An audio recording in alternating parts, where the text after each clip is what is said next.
Empiezo con este pasaje que está en Efesios capítulo 5, versículos 28 y 33. Efesios 5, 28 y 33. Una carta escrita por el apóstol Pablo a la iglesia de Éfeso, a toda la región de Éfeso, Macedonia. Eran varias las congregaciones y él escribió esta carta, de tal manera que está hablando a la iglesia, está hablando a hijos de Dios, a creyentes, a gente que ya fue rescatada de las tinieblas. Y él les dice así en el versículo 28: así también los maridos deben amar a sus mujeres como a sus mismos cuerpos. El que ama a su mujer, a sí mismo se ama. Y luego dice el versículo 33: por lo demás, cada uno de vosotros ame también a su mujer como a sí mismo, y la mujer respete a su marido. ¿Cómo se oye eso?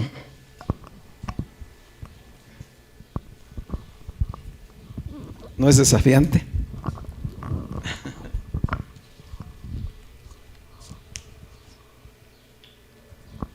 Dice, los maridos deben, o sea, no hay opción, deben amar a sus esposas. Y este plural no quiere decir a muchas esposas, está hablando del plural de maridos y está hablando del plural de esposas, ¿verdad? Entonces, cada marido debe amar a su esposa, debe de amarla como a su mismo cuerpo. Porque el que ama a su mujer, se ama a sí mismo. Así que el que no se ama a sí mismo, tampoco ama a su mujer. Y ahí podemos empezar a escudriñar y a reflexionar todo lo que esto significa. Por lo demás, dice, cada uno, se vuelve a insistir, cada uno ame también a su mujer como a sí mismo, y añade, y la mujer respete a su marido. Y los maridos dicen, amén.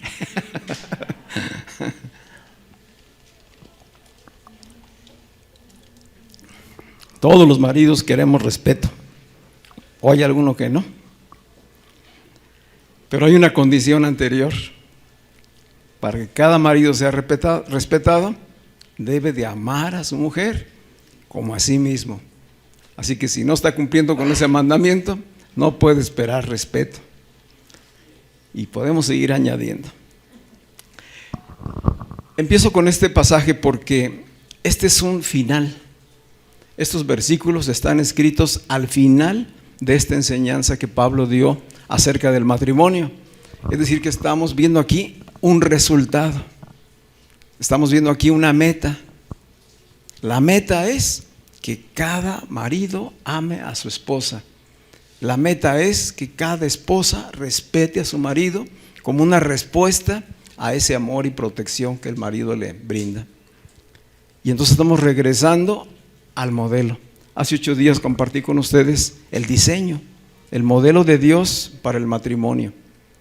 Y yo creo que deben haber surgido, pues surgen preguntas, dudas de si no es algo muy ideal viendo nuestras circunstancias, revisando nuestros matrimonios, revisando la sociedad, revisando los tiempos que vivimos, como que podemos decir, uy, pues ese diseño está muy fuera de la realidad.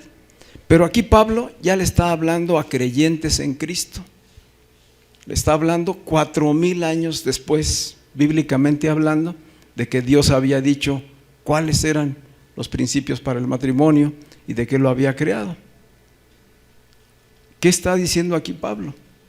Que los matrimonios pueden ser restaurados conforme al diseño original y que esto puede suceder solamente en Cristo y que el resultado final es que llegarán a ser una sola carne, un solo ser en un solo cuerpo. Por lo tanto, quienes lleguen a esta meta pueden vivir con mucha facilidad lo que Pablo está diciendo como un mandamiento, ¿sí? Es un resultado. ¿Cómo llegamos a este resultado? Esa es la pregunta realmente. ¿Cómo puede llegar cada matrimonio el día de hoy a una meta como la que está diciendo aquí Pablo? ¿Cómo puede llegar cada matrimonio a restaurar el matrimonio, el diseño original del que Dios habla en Génesis 2:24? Por eso le hemos llamado hoy no tenemos aquí anuncio del tema, pero el tema se llama restauración del diseño matrimonial. Hace 8 días hablamos del modelo, hoy hablaremos de la restauración. ¿Cómo regresar a ese diseño que Dios estableció? Y entonces solamente revisamos brevemente lo que es el diseño divino. ¿Qué dijo Dios acerca del matrimonio cuando Él lo creó?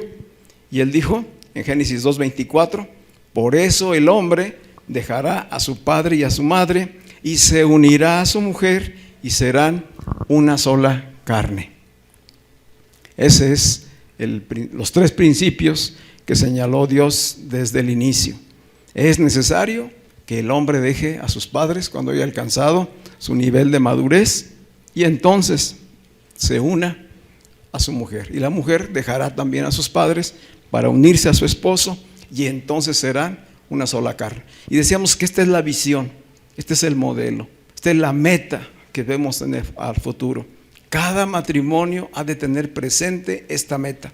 ¿A dónde vamos? ¿Qué pretendemos como matrimonio? Llegar a ser un solo ser en un solo cuerpo. Eso es lo que significa ser una sola carne. Llegar a ser un solo ser en un solo cuerpo. Y estos principios se repiten en Marcos 10, versículo 7, que lo vimos hace 8 días, y también en Mateo 19, versículo 5. Así que confirma pues la palabra que fue Dios quien diseñó y creó el matrimonio y fue Él quien lo hizo posible, y para Dios el matrimonio es una unión indisoluble. El matrimonio no se puede separar en el diseño de Dios. ¿Por qué no se puede separar? Por lo que ya explicamos hace 8 días. Porque Eva fue sacada del cuerpo de Adán, ¿verdad? Fue sacada de su cuerpo. Entonces, ¿a quién le pertenece? A Adán mismo. Adán y Eva son una sola persona. Ese es el diseño perfecto. ¿Cuál era el propósito de crear a un hombre y a una mujer en esta unidad? El propósito fue que pudieran fructificar, es decir, crear una descendencia para Dios, tener hijos para Dios. Ser un solo cuerpo implicaba pues también poderse multiplicar. ¿Cómo se multiplicarían? A través de ese fruto de esa descendencia, tener hijos, fructificar, multiplicar, ayudarse mutuamente y gobernar. Estos son los principios, el propósito con el que Dios diseñó el matrimonio. Repito, fructificar, multiplicarse, ayudarse mutuamente y gobernar. ¿Qué iban a gobernar? Primero sus circunstancias, sobre sus propias vidas, para poder trabajar esta unidad. A la unidad no se llega fortuitamente, no es mágicamente. A la unidad se llega trabajándose, implica trabajarlo, implica esforzarse para llegar a ello. Y esto era posible porque Dios estaba en una relación permanente con ellos. Dios los creó, y una vez que los creó y tenía a los 2 seres presentes, físicamente ya Adán y ya Eva, Él era el vínculo, Él era el pacto. Dios hizo un pacto con Adán, lo que conocemos como el pacto adámico, y que habla de todas estas bendiciones que Dios estableció para ellos, y Él era quien los unía, el amor. Dios es amor, Dios es luz, Dios es espíritu. Entonces, el amor perfecto de Dios mantenía unido a este matrimonio, que aunque fueran 2 físicamente, en realidad eran un solo ser. Estamos bien todos hasta allí, ¿verdad?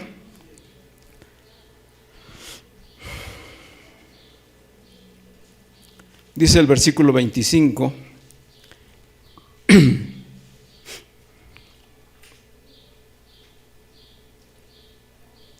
de Génesis 2:25, leímos 2:24, que habla de los tres principios: dejarán, se unirán y serán. Y a continuación dice el versículo 25: y estaban ambos desnudos, Adán y su mujer, y no se avergonzaban. Una sola línea para cerrar allí la creación del matrimonio. Y estaban ambos desnudos, Adán y su mujer, y no se avergonzaban. ¿Qué nos quiso decir Dios con esas palabras que están desde el Génesis, desde el origen, desde el principio? ¿Por qué no se avergonzaban? ¿Por qué entonces no había el pudor, ni había el juicio, ni había que ocultar? Pues ellos eran el mismo cuerpo. No olvidemos ese principio. ¿Sí? Adán se veía a sí mismo, Eva se estaba viendo a sí misma, y estaban transparentes, auténticos, sanos, confiables, seguros, unidos en el amor, auténticos. No había nada que los separara. Eran una unidad perfecta. ¿De qué había que avergonzarse? No había de qué avergonzarse. No había maldad, por supuesto. Había una perfecta unidad, una total seguridad, porque el amor, la confianza dan seguridad. ¿Cuántos saben que los matrimonios necesitan esos atributos? Confianza, seguridad, lealtad. ¿De dónde van a salir esos atributos? Solamente del amor. Un amor que se cultiva, pero que viene de Dios. Viene de Dios. Dios es amor. Él es el que puso el amor en cada uno de nosotros. De ahí que sea Él el vínculo. Así que Eva, creada del mismo cuerpo de Adán, dijo Adán: esta es carne de mi carne, hueso de mis huesos. Eran dos personas físicamente hablando, pero en realidad eran un solo ser y pertenecían a un solo cuerpo.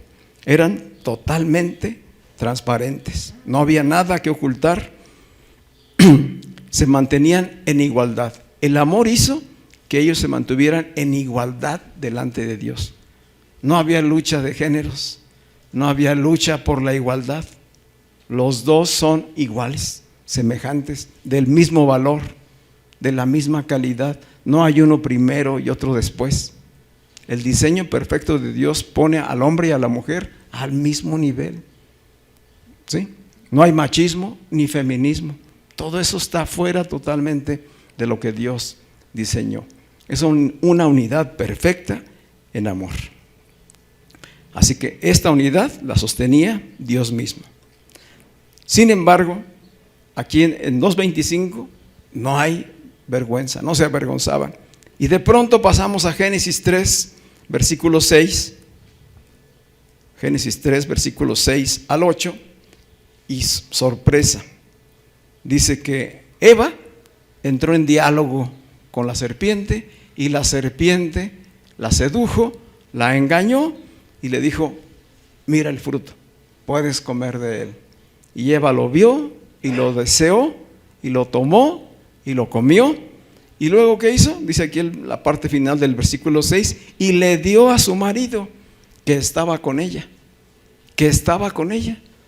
A veces llegábamos a decir o a pensar que Adán no estaba cuando Eva entró en el diálogo con la serpiente. No, dice aquí que sí estaba. Adán estaba con ella y Eva le dio a su marido y él también comió. Dios había dicho: de todo árbol del huerto puedes comer, solamente del árbol del conocimiento del bien y del mal no comerás, porque el día que de él comas, ese día morirás. ¿Tuvo claro el mandamiento? Más o menos. Dios es preciso, ¿verdad? Hay una instrucción, hay un mandamiento, dice, y si lo quebrantas hay consecuencias. ¿Sí? Y él vino a la serpiente y le dijo a Eva: no te creas, eso que Dios te dijo no es así. Lo que pasa es que Dios no quiere que ustedes lleguen a ser conocedores del bien y del mal, porque entonces llegarían a ser como Dios. ¿Y qué hizo Eva? Le creyó. Entonces vemos las dos voces hablando a la persona y la persona cediendo a lo que sus ojos ven y a lo que le está diciendo. La serpiente le habla al oído y le enseña el fruto, y Eva lo desea, lo toma y se olvida del mandamiento. Se quebrantó el mandamiento. Y Adán, que estaba tan enamorado de la mujer que Dios le había dado y que pertenecía a él mismo, aceptó comer del fruto que le ofreció Eva, que no dice que era una manzana. Dice el versículo 7, en ese momento que los dos comieron, en cuanto los dos comieron, se les abrieron los ojos y de pronto sintieron vergüenza por su desnudez. Primero, no había vergüenza, y ahora de pronto sintieron vergüenza por su desnudez.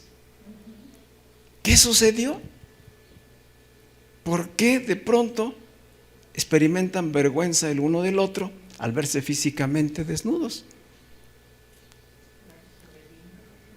O sea, Dios querría que pusiéramos atención a la parte física, es decir, a los cuerpos. Se avergonzaron porque creo que estaban más feos de lo que ellos pensaban. o era más hermosa una que Eva. Nada tiene que ver con lo físico. ¿Cuál fue el asunto? La desobediencia los llevó a la separación. O sea, desobedecen a Dios y en ese instante el amor se retiró. El amor, que era el vínculo perfecto que los unía, se separó. Y al separarse el amor, quedaron separados Adán y Eva. Entonces ya Adán vio a Eva separada de él, y Eva vio a Adán separado. Ya no pertenecían el uno al otro. Y con eso, con la vergüenza, a causa de la desobediencia, vinieron consecuencias inmediatas. Al estar separados y verse el uno del otro y empezarse a avergonzar, es decir, ¿qué vino a sus mentes? Vinieron pensamientos ocultos. Ambos tuvieron pensamientos que la Escritura no nos narra, pero que esa separación los hizo dudar el uno del otro. Voy a suponer, ¿verdad?, que Adán dijo: si Eva fue capaz de desobedecer a Dios y de darme del fruto que Dios había dicho que no tomáramos ni comiéramos, ella es capaz de hacerme daño. Ella es capaz de agredirme. Ella es capaz incluso de quitarme la vida. O sea, no se lo dijo a Eva, pero lo pensó. ¿Qué fue la reacción? Me oculto, me cubro y empiezo a sospechar de ella. ¿Qué hizo Eva? Lo mismo. Ah, caray, este Adán, que yo pensaba que me amaba, que era mi fuente de seguridad, de protección, de confianza, ahora lo veo inseguro, lo veo temeroso, desconfiado. Puede hacerme daño. ¿Se dan cuenta de lo que sucedió en ese momento? Es decir, entraron los atributos de las tinieblas: la inseguridad, la desconfianza, la sospecha, el resentimiento, ¿sí?, la inseguridad. Se perdió todo lo que Dios había diseñado en su momento perfecto. En ese momento ellos dejaron de ser el diseño que Dios creó.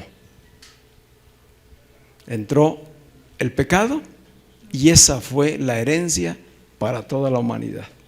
Qué amables. Esa fue la herencia. Hoy podemos entender entonces por qué cuando un hombre y una mujer se unen, hay muchas cosas que están detrás que no se revelan, ¿verdad? La atracción física fue algo que Dios nos dio, el de sabernos comunicar y ser agradables el uno al otro, y a partir de allí crear una relación. Todos estamos dotados para hacerlo, pero la herencia de pecado, la naturaleza de pecado, guarda cosas. Hay pensamientos que no se expresan, hay ideas que no se expresan por temor al juicio, a la censura del otro. Porque a veces mis mismos prejuicios me impiden mostrarme tal cual soy. Es que si a lo mejor yo le digo que pienso esto o que creo esto, ya no me va a aceptar igual. Mejor hay sobre la marcha. Vamos conociéndonos y vamos haciendo las cosas, ¿verdad? Y se casan y empieza la relación matrimonial y empieza a salir cosas en el paquete que tú no habías visto, ¿verdad? Y de pronto parece que tienes a otra persona muy distinta a la que tú habías conocido. Digo, a lo mejor solamente me pasó a mí, a lo mejor a ustedes no, ¿verdad? ¿Nos damos cuenta de cómo sucedió todo esto? Dice que entonces, en cuanto se sintieron de esta manera, Adán y Eva cosieron hojas de higuera para cubrirse. Y aquí hay otra enseñanza que ahorita vamos a continuar viendo. Dice el versículo 8: el hombre y la mujer, una vez que se cubrieron, oyeron la voz del Señor que iba y venía por el huerto con el viento del día. Entonces corrieron a esconderse. Ya están cubiertos con hojas de higuera, oyen la voz de Dios y ¿qué hacen? Corrieron a esconderse. Es decir, que aunque tenían puestas esas hojas, se seguían sintiendo avergonzados. Entonces, ¿qué hubo también allí? Entró la culpa. Con la separación entró la culpa. La desobediencia trajo la culpa de pecado. El pecado genera siempre culpa. Y la culpa hace que nos sintamos acusados, expuestos a juicio. Por eso se escondieron. Corrieron a esconderse entre los árboles del huerto para huir de la presencia de Dios, el Señor. Así pues que la desobediencia, el pecado de rebelión, rompió el vínculo del amor perfecto que los mantenía unidos entre sí y en pacto con Dios. Hubo consecuencias inmediatas como las que ya hablamos, y llegó a tal extremo que cuando Dios llamó a Adán: ¿dónde estás tú? ¿Por qué te escondes? Adán dijo: pues es que estoy desnudo y tuve miedo. Y empieza un diálogo entre Dios y Adán. ¿Quién te dijo que estás desnudo? ¿Acaso comiste del árbol que te dije que no comieras? ¿Qué dijo Adán? Versículo 12 del capítulo 3. Y Adán respondió: la mujer que me diste por compañera fue quien me dio del árbol y yo comí. Y empezamos con las justificaciones y a echarle la culpa al otro. Eso fue lo que hizo Adán. ¿Por qué hizo eso? Pues porque ya estaba su ego funcionando. Antes de la desobediencia, el ego no existía. Era el Espíritu de Dios y el amor totalmente en ellos. Después de la desobediencia, quien comienza a gobernar el alma es el yo, el ego. ¿Y entonces qué hace el ego? Yo no fui. La mujer que me diste. Y entonces de manera indirecta también culpa a Dios. Culpó a Eva y de manera indirecta culpó a Dios. Es decir, si no me hubieras dado a esta mujer, yo no habría tenido ningún problema con el árbol del conocimiento del bien y del mal. Qué tremendo. Y entonces Dios voltea hacia Eva y le pide cuentas, y ella dice: la serpiente me engañó. De tal manera que ninguno de los dos asumió su responsabilidad. Se echaron la culpa uno al otro. ¿Sucederá eso hoy en día? Lo primero que hacemos ante una falta es buscar culpables. Lo primero ante los errores es quién tuvo la culpa. ¿Y para qué buscamos un culpable? Para aplicarle juicio, ¿no? El que tiene la culpa es digno de juicio. Entonces el juicio que vaya sobre el culpable y no sobre el otro. Pero no hubo nadie, ninguno de los dos, que dijera: sí, desobedecimos tu mandamiento, asumimos nuestra responsabilidad, somos responsables los dos. No apareció eso. Nadie reconoció su responsabilidad. Por eso ellos cosieron hojas de higueras para tratar de cubrirse delante de Dios, y finalmente se vieron expuestos los dos. Es decir, que esas hojas de higuera para nada les habían servido. Estaban culpables, dignos de juicio, de condenación. ¿Cuál era la condenación? El día que comas de ese fruto, morirás. Es decir, que pudieron haber caído fulminados en el momento que comieron del fruto. Pero en su misericordia, Dios no acabó con la humanidad en ese momento. en su misericordia no acabó con ellos. Él fue misericordioso. Dios es misericordioso, ¿verdad? Él es misericordioso y por eso no los acabó, no los eliminó en ese momento. Pero tampoco los justificó con las maneras que ellos buscaron. Adán y Eva buscaron la manera humana de cubrir sus faltas, sus irresponsabilidades. Y Dios dijo, eso es inaceptable. Nada puede hacer el hombre o la mujer para justificarse de sus errores delante de Dios. El único que tiene la capacidad de poderlo justificar es Dios mismo. Y ahí entra su justicia. Él es misericordioso, pero también es justiciero. Van de la mano, es un binomio inseparable. Dios es misericordioso, pero Dios es justo. Y va a aplicar la justicia en toda circunstancia. ¿Qué hizo aquí? Dice el versículo 21 de Génesis 3, que fue Dios quien les proveyó vestiduras. Dice, y los vistió con pieles de animales. Les quitó las hojas de higuera y les vistió de pieles de animales. Si les vistió con pieles de animales, ¿qué hubo antes de las pieles? Un sacrificio. ¿De dónde salieron las pieles? Hubo que matar, hubo que sacrificar a dos inocentes. Son los primeros dos animalitos que estamos sobreentendiendo que serían unos corderos, los que fueron sacrificados de manera inocente, y con esas pieles de estos sacrificios fue que Dios los cubrió. Él había dicho, la paga del pecado es la muerte. Y entonces vino la muerte de dos inocentes para justificar a los culpables. Dios mismo los justificó de manera momentánea. No fueron en ese momento totalmente restaurados al diseño original. No los exterminó, quedaron separados de Dios, justificados en su culpa, y dijo, vámonos de aquí. ¿Sí? Dice enseguida que después los expulsó del jardín del Edén. ¿Sí? Dice, no, en esta condición ustedes ya no pueden comer del árbol de la verdad, ¿verdad? Ese ya no. Del árbol de vida ustedes ya no pueden comer. Tuvieron la oportunidad de haber comido de él, pero decidieron comer del árbol del bien y del mal. Entonces ahora, fuera del jardín. Y dice que los sacó. Entonces el Señor los sacó del jardín del Edén y los envió a trabajar la tierra de la cual el ser humano estaba hecho. Eso dice el versículo 23.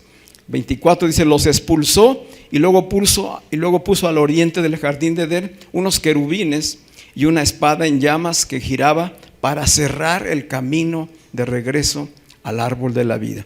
Esa espada flameante es la espada de la justicia.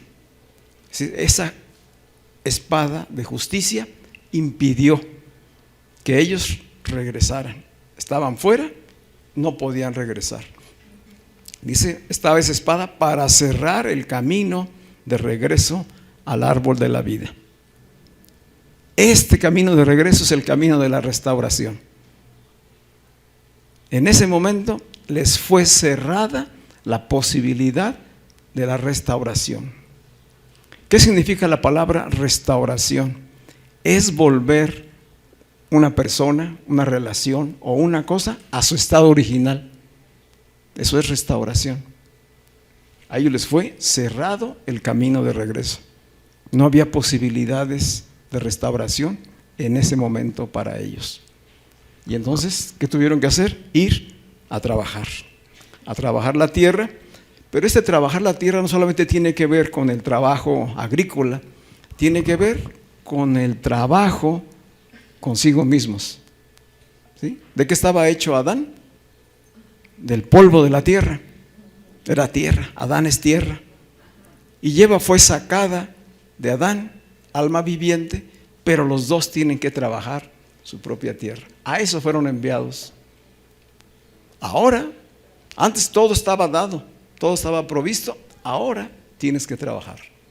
y vas a tener que caminar con tus culpas, y vas a tener que tolerar a tu mujer y conocerla, y tu mujer vas a tener que conocer a este varón y caminar con él. Y van a tener necesidad de recurrentemente estar lavando y limpiando sus culpas y sus faltas y sus errores. Y esto será por las generaciones. Así que de la unión matrimonial en un solo ser, solamente quedó una unión almática y física, porque el espíritu quedó muerto. El espíritu, que era el vínculo, la relación con Dios, quedó muerto. Eso es lo que significa la separación. Toda la humanidad está separada de Dios originalmente, a causa del pecado de Adán y de Eva. Y esa separación hace que sea el ego quien maneje nuestras propias relaciones. El ego tomó posesión de nuestras almas. En el alma está nuestra voluntad, nuestras emociones, nuestros pensamientos, nuestros deseos. Allí gobierna el ego. Y ese ego está separado de la otra persona. Cada uno enfrenta sus propios egos, ¿verdad? Así que quedó solamente una unión en el alma, en lo físico, y entonces por todo el Antiguo Testamento y toda la historia podemos ver que la rebelión dio origen a separación, a poligamia, adulterio, divorcio y otras acciones perversas que la Biblia también menciona. Ese desorden se incrementó y se multiplicó por todas las generaciones. Y ya vimos que en un momento Dios le dio el aviso a Noé de que se había cansado ya de una humanidad que llegó a lo peor y decidió destruirla y solamente conservar a una familia, a Noé, a su esposa y a sus hijos. Es decir, sigue el modelo del matrimonio y de la familia como lo que Dios más aprecia y valora.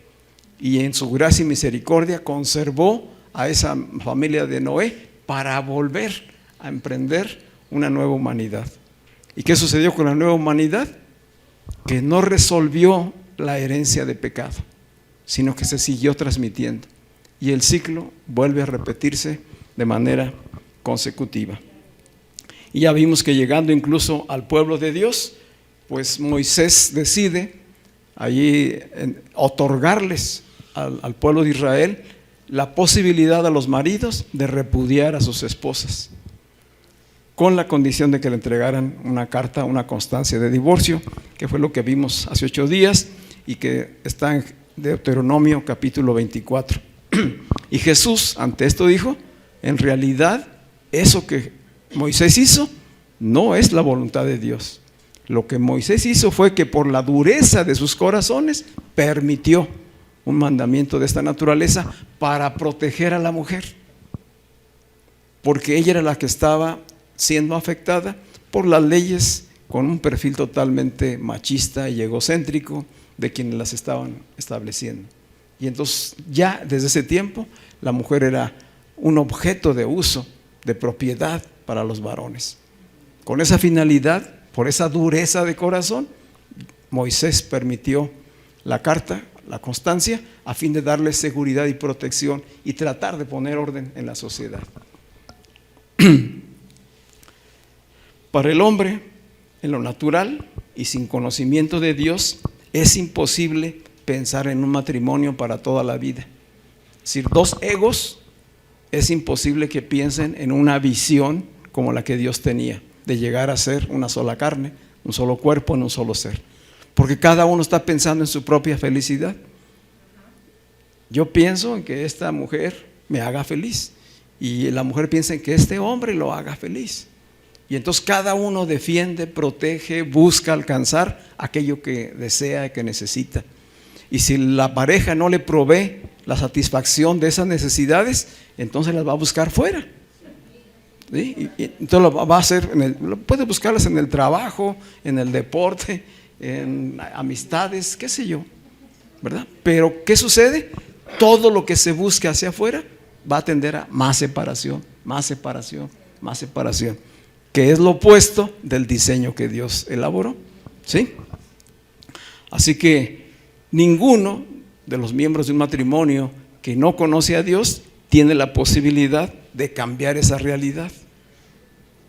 Todo matrimonio que sin conocimiento de Dios intenta mantener juntos un matrimonio, en realidad están vistiéndose con hojas de higuera. ¿Sí?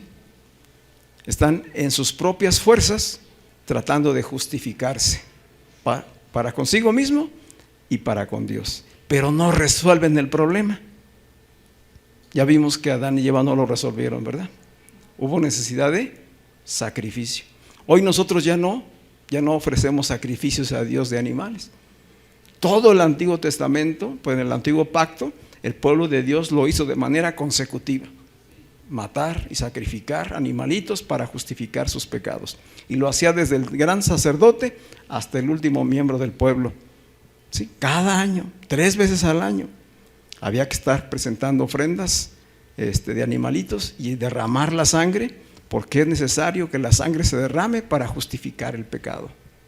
Muertes de inocentes para justificar por el momento, porque esa justificación no duraba lo suficiente, ¿verdad? Y esto se repite por todo el Antiguo Testamento. Así que, ¿dónde viene el origen de la restauración? Solamente en Cristo. La esperanza es que cuando Cristo vino y reconcilió al mundo con Dios, ofreciéndose como el sacrificio perfecto, entonces hubo verdadera justificación.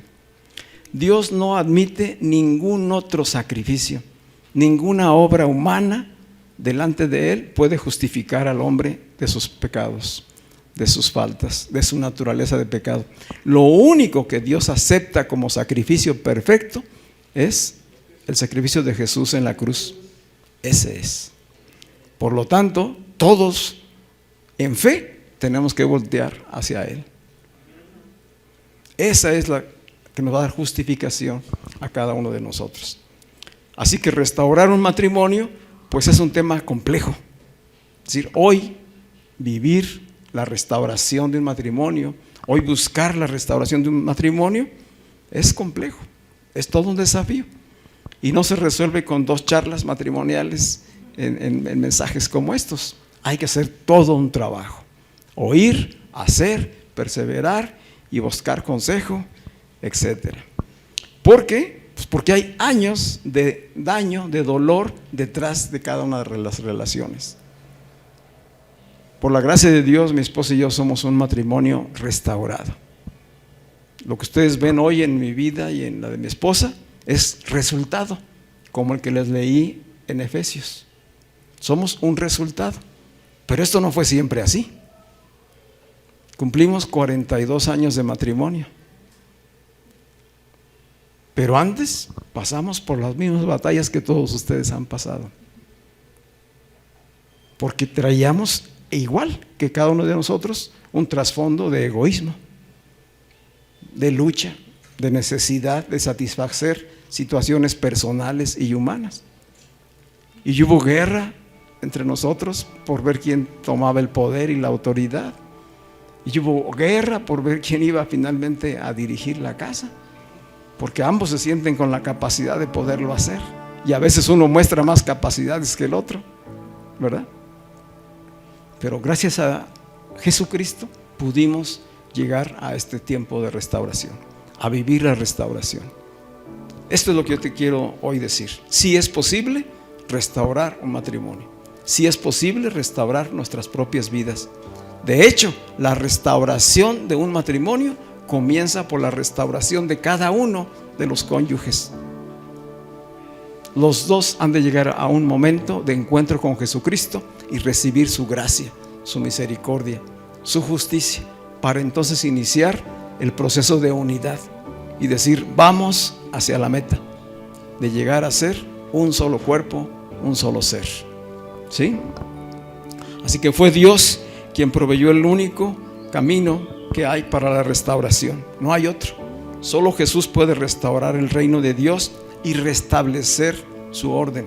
Oigan esto: solo Jesús puede restaurar el reino de Dios y restablecer el orden. Y el orden del reino de Dios toma como base el matrimonio. Y en ese matrimonio hay 2 que han de ser uno solo, como en el principio. Así que es Dios quien crea el matrimonio, y es mismo Dios quien lo restaura y lo une para que cumpla su propósito. ¿Cómo lo hace? A través de Jesucristo. Dice Romanos 5:8: mas Dios muestra su amor para con nosotros en que, siendo aún pecadores, Cristo murió por nosotros. De nuevo, Romanos 5:8: mas Dios muestra su amor para con la humanidad, para con todos nosotros, en que aún siendo pecadores, Cristo murió por nosotros. Antes de que nosotros diéramos los pasos para el arrepentimiento, para reconocer nuestras culpas y nuestra condición de pecado, ya Dios había entregado a su Hijo, ¿sí? Después nosotros conocemos y oímos el mensaje, y por el Espíritu mismo de Dios nos convence, y por la fe respondemos. La fe es la respuesta del hombre a lo hecho por Dios. El hombre y la mujer responden en fe a lo que ya hizo y se toman del sacrificio perfecto del Cordero para cubrir todas sus faltas, todos sus errores, para ser transformados en su naturaleza. Que la naturaleza de pecado desaparezca y ahora sea la nueva naturaleza en Cristo la que nos levante y restaure. Dice Romanos 5:18: así como por la transgresión de uno solo vino la condenación. ¿Cuál fue el transgresor? Adán y Eva. Así como por la transgresión, por haber violado el mandamiento, vino la condenación a todos los hombres, de la misma manera, por la justicia de uno solo, Jesucristo, vino la justificación a todos los hombres. Dice la palabra, Romanos 3:23: por cuanto todos pecaron, toda la humanidad pecó en Adán, están destituidos de la gloria de Dios. Todos están destituidos. Pero Dios proveyó un nuevo Adán, el Cordero de Dios que quita el pecado del mundo. Y en Cristo, por la fe, todos son justificados. ¿Les da gusto eso? Esa es la obra de Cristo. No solamente Jesucristo vino a morir por los pecados o por el pecado de la humanidad, vino a restaurar el reino de Dios, vino a restablecer el orden y el diseño perfecto de Dios. Los que creen y los que caminan en fe hoy están caminando hacia ese diseño que Dios estableció. Para nosotros es posible, para los hijos de Dios es posible alcanzar la meta de llegar a ser un solo cuerpo en un solo ser. Dice Gálatas 3:13: porque Cristo nos redimió de la maldición de la ley. ¿Cuál era la maldición de la ley? La paga del pecado es muerte. Pero Cristo nos redimió, pagó el precio, pagó el costo de nuestra libertad. Eso significa redimir. Y por nosotros Él se hizo maldición. Cristo se hizo maldición en esa cruz por causa de nosotros, porque así está escrito: maldito todo el que es colgado en un madero. Gálatas 3:13. Él se hizo maldito para que tú y yo fuéramos justificados, santificados, con todo el potencial para ser restaurados. Hay motivos para agradecer a Dios. Este es el evangelio de nuestra salvación. Es un acto de gracia, de amor, que nos conduce al retorno de la relación original con Dios. Lo que Adán y Eva perdieron, por medio de Jesucristo es recuperado, ¿sí? Por medio de la fe. Dice Juan 1:12: pero a todos los que le recibieron, a los que creen en su nombre, les dio el poder de ser hechos hijos de Dios. A los que creen y reciben la palabra, les da la autoridad y el poder de ser nuevamente hijos de Dios. Pero antes requiere convencimiento, que solamente el Espíritu es el que lo trae a nuestras vidas. Dice primera de Juan 1:9: si confesamos nuestros pecados, si confesamos nuestras faltas, Él es fiel y justo para perdonar nuestros pecados y limpiarnos de toda maldad. Entonces, ¿cuál es el proceso? Oímos el evangelio, vemos las buenas noticias y el diseño de Dios y decimos: reconocemos que hemos estado en un error, que hemos vivido en desobediencia, que no estamos siguiendo ese modelo porque estábamos separados de Dios. Pero hoy yo lo entiendo, lo creo y me tomo de Jesucristo, de su sacrificio, y por la fe recibo el perdón de pecados. de todas mis faltas.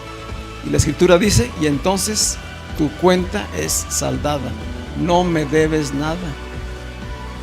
¿Lo crees? Ya no me debes nada. Si tú crees que ya Jesucristo fue suficiente para haberlo pagado.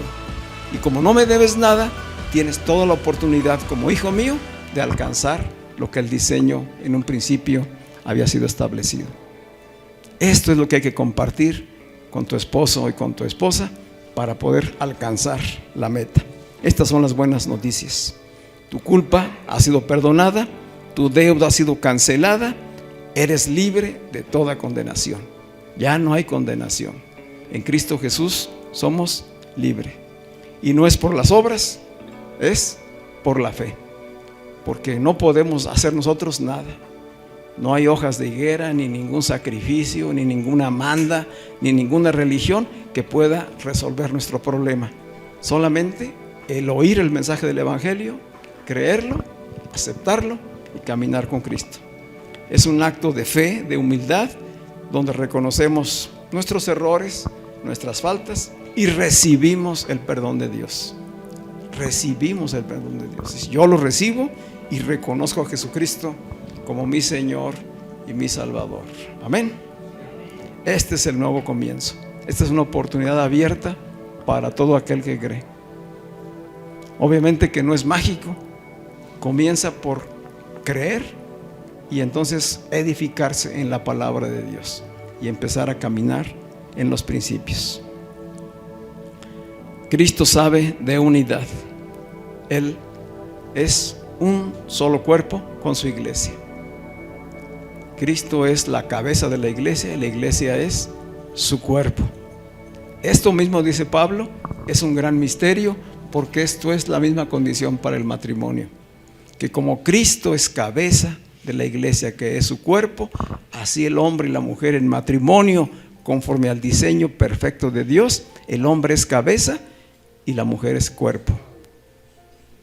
No está hablando de sumisión ni de orden del mundo, está hablando del diseño original. Es decir, tenemos que darnos cuenta entonces que mi esposa y yo somos un solo cuerpo en el diseño perfecto de Dios. El que ama su cuerpo se ama a sí mismo. Entonces es regresar al principio y es ver a tu esposa y decir, este es hueso de mis huesos, carne de mi carne. ¿Cómo voy yo a herirla? ¿Cómo voy a rechazarla? ¿Cómo voy a violentarla? Eso significa que entonces no me amo a mí mismo. Sí, vamos entendiendo. Pero en Cristo, que es una perfecta unidad con su iglesia, dice, igual los maridos. Como Cristo ama a la iglesia, así el marido ame a su esposa. Y entonces sí, la esposa respete a su marido. Amor y respeto es para los dos. Ambos deben de amarse y respetarse, viéndose en esta perfecta unidad. Allí sí entonces el hombre es cabeza, porque es la cabeza de un mismo cuerpo. Mientras que el hombre es la cabeza, la mujer es el cuerpo. Y no pueden andar el cuerpo por un lado y la cabeza por otro. Ni la cabeza se pone en conflicto con el cuerpo, ¿verdad? Se destruirían ambos. Este es el diseño. Dios nos da esa oportunidad de regresar a la restauración. Solo Dios puede restaurar un matrimonio y colocarnos nuevamente en el orden del reino. El orden del reino es vivir bajo la autoridad de Jesucristo como Señor, y entonces el hombre sometido a Cristo es cabeza del cuerpo que es su mujer, y su mujer ama y respeta a su marido como ama a Cristo, y por causa de Cristo y de la fe se somete a su marido. Pero si el marido no es converso, pero si ya hubo un divorcio, o si hay tantas cosas que ya sucedieron, pues ese es el trabajo.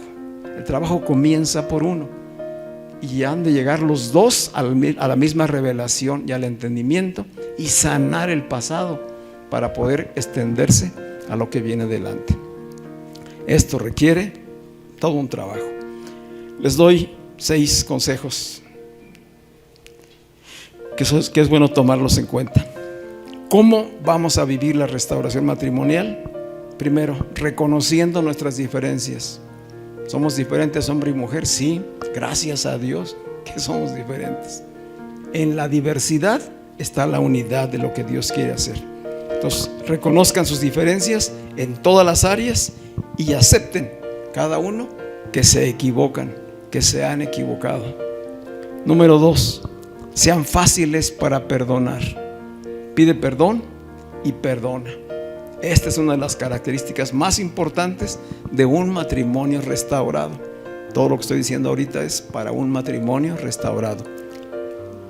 Estas acciones no tendrían ningún fin ni beneficio si antes no han sido restaurados en Cristo. ¿Sí? Número 3, aprendan a escucharse atentamente y a comunicarse con amabilidad. Aprender a escucharse atentamente y a comunicarse con amabilidad.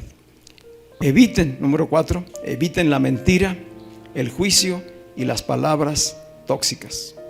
Esto hace muchísimo daño. Recordemos qué fue lo que hizo la serpiente en el Edén. ¿Qué hizo? Mintió, engañó, sedujo. ¿Sí? Mientras que Cristo es la verdad, la serpiente es la mentira. La mentira tiene el poder y la autoridad porque le fue otorgada por el hombre desde allá, desde el jardín de Edén. Entonces, hoy la mentira y el engaño gobiernan el mundo. Solamente a la iglesia de Cristo no, porque la iglesia de Cristo está en la verdad. Y los que estamos en la verdad no podemos seguir viviendo en la mentira. No permitas tinieblas en tu matrimonio, ni mucho menos juicios que vienen del ego y palabras tóxicas que hieren, que tumban, que traen heridas. Número 5, lee la escritura. Lean la escritura y establezcan tiempo de oración juntos. Esto es crecer juntos en el Espíritu. Tiempo de palabra, tiempo de oración. Y finalmente, buscar consejo pastoral. Se requiere buscar el consejo pastoral. Cuando hay todo un trasfondo, ¿qué es necesario trabajar? ¿Cómo se va a trabajar? Pues en base a la escritura. Así que si queremos realmente modificar nuestra manera de pensar respecto al matrimonio, necesitamos, primero, ser restaurados en Cristo y segundo, caminar bajo su señorío, con la total confianza de que sí se puede, de que sí hay esperanza. Yo te lo puedo afirmar porque lo estamos viviendo. ¿Sí? No es fácil, pero cuando lo descubres y lo vives, es plenitud. Hay plenitud, porque a eso nos llamó Dios. Y está abierta la posibilidad para todos los matrimonios, a todo aquel que cree. Vamos a estar de pie.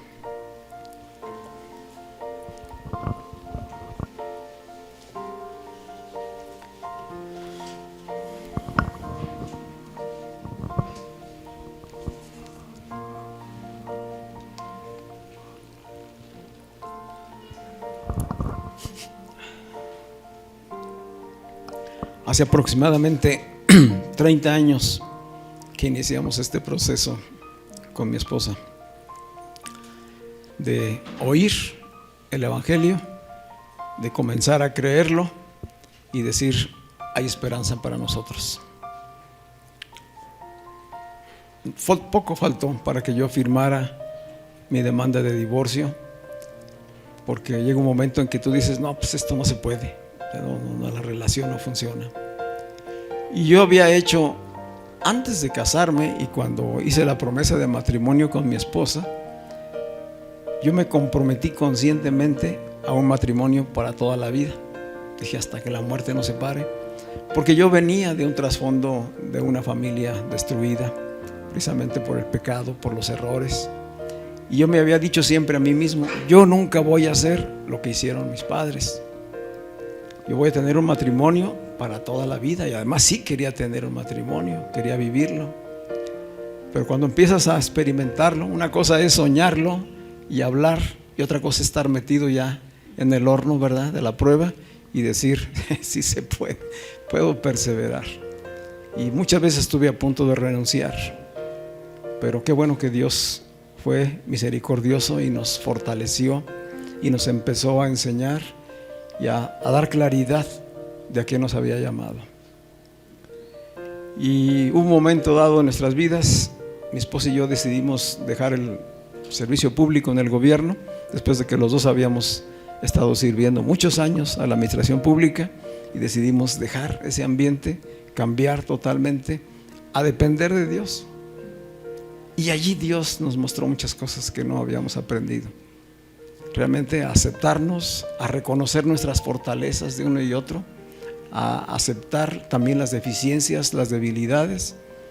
Y fue un tiempo de enseñanza intensa, a la hora que tuvimos que trabajar juntos para emprender un negocio y decir, dependemos de Dios y de nuestra relación, de nuestro esfuerzo mutuo, de la ayuda mutua, y darnos cuenta de que pues yo no puedo hacer las cosas que hace ella, ni ella tampoco podía hacer las cosas que yo hacía, pero que cuando las sumábamos había sinergia. La sinergia potencializa. 1 más 1 en la sinergia no son 2, es mucho más, multiplica, ¿sí? Potencializa. Cuando hay perfecta unidad, puedes alcanzar tus sueños, lo que tú quieras alcanzar, lo vas a alcanzar. Y entonces decidimos que nuestro sueño era servirles a los matrimonios, servirles a las familias a través de Cristo. Y aquí estamos, caminando en ese propósito, en esa meta. Por eso puedo decirles que sí se puede, que sí es verdad en Cristo, que lo podemos alcanzar. Y bueno, habrá situaciones en algunos donde las decisiones nos llevaron a un rompimiento quizá, y hoy cada quien vive separado, divorciado. Bueno, el plan de Dios sigue vigente para tu vida, y en su momento Dios tratará con la otra parte, porque Dios no deja de actuar, ¿verdad? Y en su diseño perfecto Él ya había hablado de una pareja, de un matrimonio, y va a tratar con cada uno de ellos. Para algunos el trato será más severo que para otros, pero si hoy estamos en Cristo sí se puede. En Cristo es posible una vida plena sirviéndole al Señor en lo individual, o una vida matrimonial en perfecta unidad, sí se puede. ¿Sí? Cierra tus ojos. Padre, te damos gracias por tu palabra, Señor, porque tu palabra es espíritu, es vida. Tu palabra es la verdad y es revelada a nuestras vidas para que podamos vernos en ese espejo, Señor, y podamos darnos cuenta de todas las imperfecciones que tenemos frente a ella, Señor. Reconocer nuestras debilidades, nuestros errores, reconocer cuántas veces hemos fallado delante de ti, Señor. Cada matrimonio hoy estamos delante de ti, de tu palabra, sabiendo sí que somos débiles, que somos falibles, pero también sabiendo que el poder de la restauración está en nuestras vidas por medio de Jesucristo, porque ahora tú has puesto tu espíritu en todo aquel que cree. Todo aquel que cree hoy es templo y morada de tu espíritu, de tal manera que hoy no tenemos excusa. Tu espíritu nos capacita, nos potencializa para entender tus principios y para llevarlos a la práctica, Señor.